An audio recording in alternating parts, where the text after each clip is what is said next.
Antibiotics, Greek word anti against, bios life, antibiotics. Any substance that kills or inhibits the growth and replication of any pathogen, like bacteria, is called an antibiotic. Bacteria are not the only pathogen.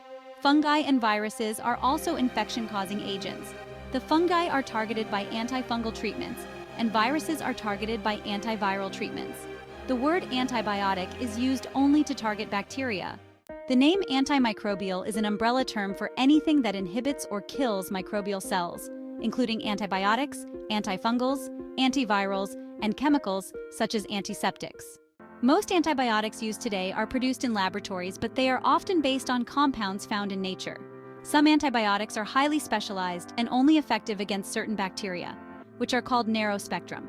However, some antibiotics are used against a wide range of bacteria and are called broad spectrum antibiotics. There are two main ways in which antibiotics target bacteria, that is, bacteriostatic, which prevent the reproduction of bacteria, like tetracycline or bactericidal, which kill the bacteria, such as penicillin and cephalosporin.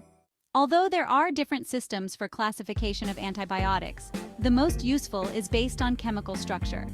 Antibiotics of the same structural class generally have a similar pattern of effectiveness, toxicity, and allergic potential. The main categories of antibiotics are obtained from a sulfur-containing chemical called sulfonamide. Sulfonamides, also known as sulfa drugs, contain a sulfonamide group and are considered the first antimicrobial drugs. They are effective against some gram-positive and gram-negative bacteria. These drugs are commonly used for urinary tract infections, pneumonia, and ear infections. Some common drugs in this group include erythromycin and azulfidine. Sulfonamides are available in tablets, injections, and oral solutions. Tetracycline is a broad-spectrum antibiotic used against many bacteria and treats conditions such as acne, urinary tract infections, intestinal tract infections, sexually transmitted diseases, eye infections, mouth infections, and more. Some common drugs in this group are doxycycline, tetracycline, and minocycline. Cephalosporin is the largest group of antibiotics. The earliest cephalosporins were active against only a few gram-negative bacteria, but now these drugs are available up to 5 generations. They are used to treat both gram-positive and gram-negative bacterial infections. The infections treated by using cephalosporin include urinary tract infections, skin infections, meningitis, ear and throat infections. Some common drugs in this group are Ceftin, Rocephin, and Omnicef. Antibiotic resistance. Antibiotics are widely used to treat infectious diseases caused by bacteria. However, bacteria can develop resistance to them. Such bacteria are called antibiotic-resistant bacteria. These bacteria are not effectively killed by antibiotics. There are several reasons how bacteria become antibiotic-resistant. For example, when bacteria are exposed to the same antibiotic again and again, the bacteria change and are no longer affected by the same antibiotic. The bacteria have an internal mechanism of changing their structure, so antibiotics stop working against such bacteria as they develop ways to inactivate and neutralize the antibiotic. Bacteria can also transfer the gene's coding for antibiotic resistance. Therefore, such bacteria develop resistance to specific antibiotics forever. Antibiotic resistance is highly problematic because this creates a hurdle in treating infectious diseases.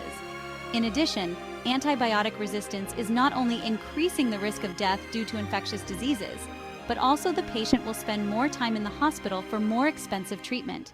Vaccines and immunity. Vaccines are like a training course for the immune system. They prepare the body to fight against diseases without exposing it to disease symptoms. When foreign invaders such as bacteria or viruses enter the body, the immune cells called lymphocytes respond by producing antibodies, which are protein molecules. These antibodies fight the antigen and protect against further infection. Unfortunately, the immunity develops slowly, and infection can spread and kill or cause severe harm to a person before the immune system can fight back. Vaccines are made of dead or weakened antigens. They cannot cause an infection, but the immune system still sees them as an enemy and produces antibodies in response. After the threat has passed, many of the antibodies will break down, but immune cells called memory cells remain in the body. When the body encounters that antigen again, the memory cells produce antibodies fast and break down the antigen before they can cause any harm to the body. The vaccines can be divided into 2 main types. First, live attenuated vaccines contain whole bacteria or viruses which have been weakened so that they can create a protective immune response but do not cause disease.